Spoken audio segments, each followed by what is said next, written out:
Hello everyone, ఇక్కడైతే మీకు ఒక చిన్న మినీ బ్లాగ్ అయితే షేర్ చేస్తున్నాను. శాండ్విచ్ చేసిందనమాట క్రీషు. అది ఎందుకు చేయాల్సి వచ్చింది అంటే, మన పాలు ఉంటాయి కదా, సో కొంచెం విరిగిపోయాయి అన్నమాట. సో 1/2 లీటర్ ప్యాకెట్ విరిగిపోయింది. దాన్ని ఏం చేయాలబ్బా అని అనుకుంటే, ఇంకొంచెం వెనిగర్ అయితే వేసేసి నేను ఎంచక్కా పన్నీర్ని రెడీ చేసుకున్నాను. అది చాలా కొంచెం వచ్చింది. అది ఎటు సరిపోదు మనం కర్రీ చేసుకోవాలి అంటే. అందుకు గ్రీషు, అమ్మ నేను పన్నీరు బుజ్జు టైప్ చేసి శాండ్విచ్ చేస్తాను అని చెప్పింది. ఓకే, ఐడియా కూడా బాగుంది కదా అని అనిపించింది.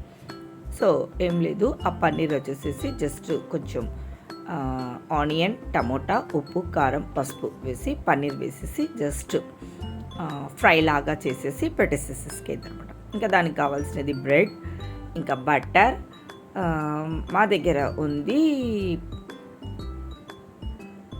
సడన్గా గుర్తుకు రాలేదు, పిజ్జా సాస్ కూడా ఉండిందనమాట. సో టమాటో కెచప్, చీజ్, ఇంకా సన్నగా రౌండ్గా కట్ చేసినటువంటి ఆనియన్స్ కూడా అన్నమాట. ఇంకా చాలామంది శాండ్విచ్ అంటే పచ్చి టమోటా అవి కూడా పెట్టి చేసుకుంటూ ఉంటారు. కొన్ని ఇష్టం ఉంటాయి, కొన్ని ఇష్టం ఉండదు కదా అన్నట్టుగా. సరే, ఇంకా పన్నీర్ని అయితే మంచిగా కొంచెము ఆయిల్ వేసేసి ఆనియన్, టమోటా, ఉప్పు, పసుపు, కారం అలా వేసి పన్నీర్ని వేసేసి చూసారు కదా, అలా రెడీ అయితే చేసేసుకేది. అంటే ఒక బుర్జు టైప్గా అయితే చేసేసుకేది. ఇంకా బ్రెడ్కి బటర్ అయితే రాసేసేసింది. బటర్ రాసేసిన తర్వాత మన పిజ్జా సాస్ ఉంది కదా, సో అది అయితే పూసేసి పన్నీర్ ఆల్రెడీ ఉడికించి పెట్టుకున్న పన్నీర్ని వేసి చీజ్ పీసెస్ ఉంటాయి కదా అవి వేసేసేసి 2 ఆనియన్స్ అయితే పెట్టి, మా దగ్గర వచ్చేసేసి శాండ్విచ్ మేకర్ అయితే ఉందండి.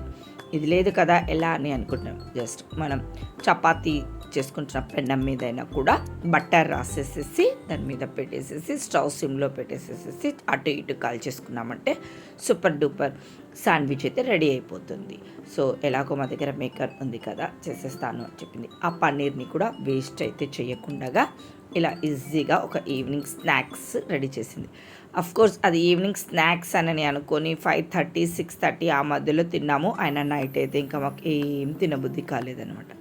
సో అప్పుడప్పుడు అయితే ఇలా కొంచెం ఉంది అన్నప్పుడు చిట్టి చిట్టి ఆలోచనతో ఇలా అయితే చేసుకొని తినేసి సూపర్గా అయితే ఉందండి టేస్ట్. నా పన్నీరు వేస్ట్ కాలేదు. ఆ కొంచెం పన్నీర్ని ఎవరికి ఎలా చేయాలో అని తెలియకుండా ఉండగా అలాగే తీసి పెట్టేసేసి వేస్ట్ చేయకుండా ఏం చక్కగా శాండ్విచ్ అయితే తినేసేసాం. మర్చిపోయానండి, మా హస్బెండ్కి శాండ్విచ్ అవి ఇలాంటివి నచ్చవన్నమాట. నాకు మా గ్రీషుకు మా ఇద్దరికే సరిపోయింది.